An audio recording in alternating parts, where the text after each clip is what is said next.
Hey everyone, Leah here, and welcome back to Inspired TV. Today, we're going to be using our watercolors to paint a beautiful birch tree landscape.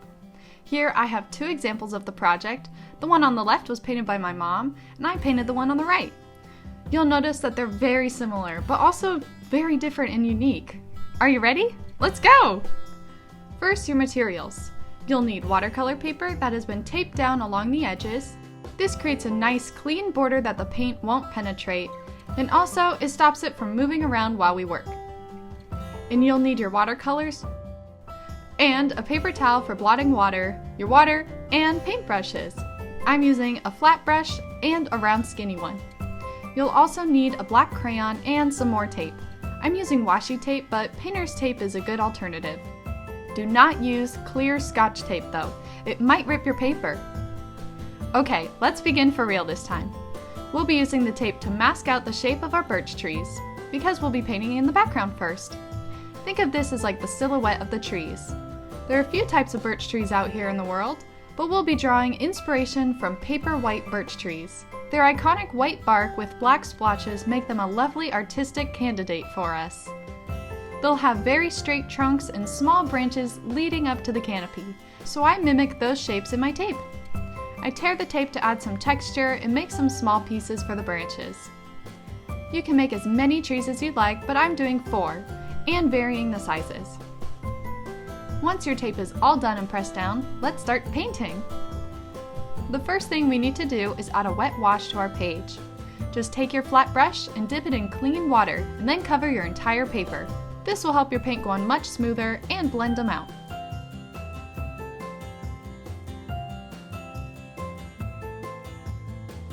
I take my round brush, which is nice and easy to use because I can vary the size depending on how hard I press it to the page.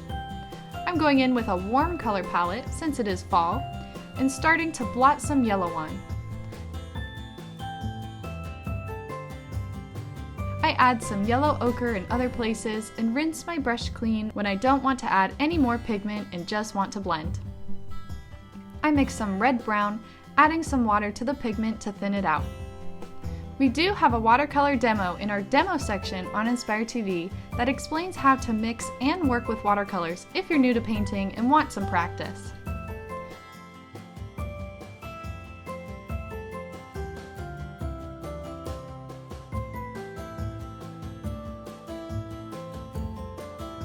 After I'm satisfied with my color distribution, I'm going to wait for the paint to dry.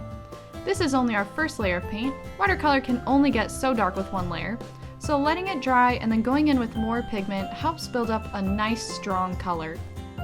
And if you don't want to waste time waiting for your paint to dry, grab a hairdryer and speed up the process.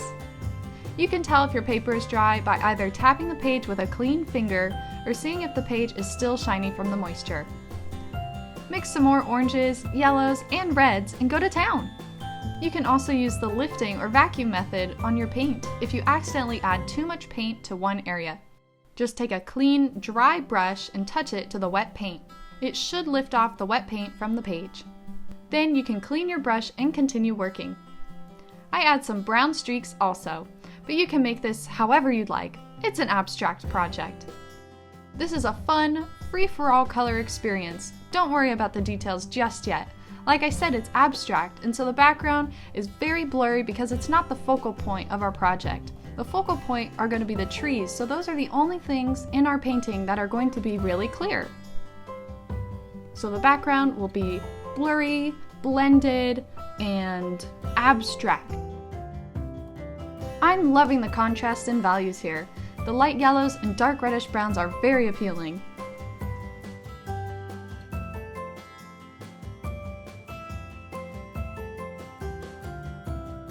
And I feel about done with this layer, so I bust out the old hairdryer and let it work its magic.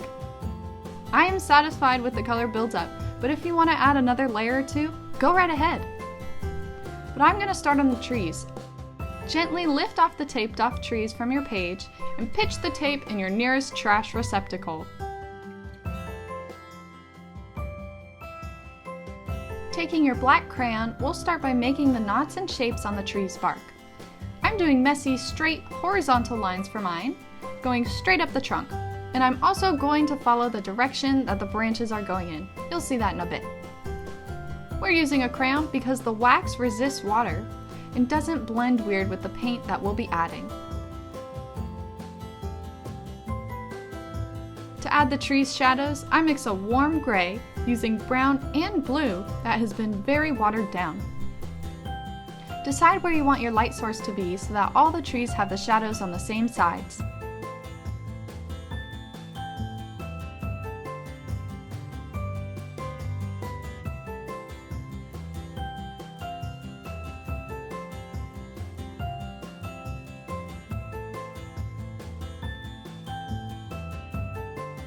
I continue building up color until I'm satisfied with the value of the shadows.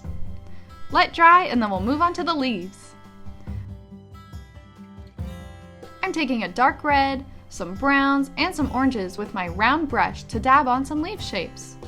Add as many as you'd like. I also make them different shapes, so I do some small ones and some big ones to add some variation.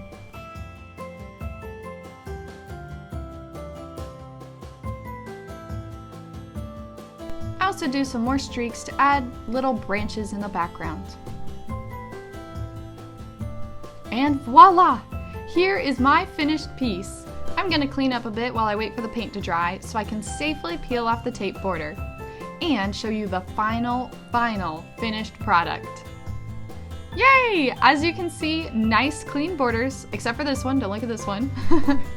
But I am so proud of this painting. I love it so much, and I hope you enjoyed today's video. See you next time. Bye!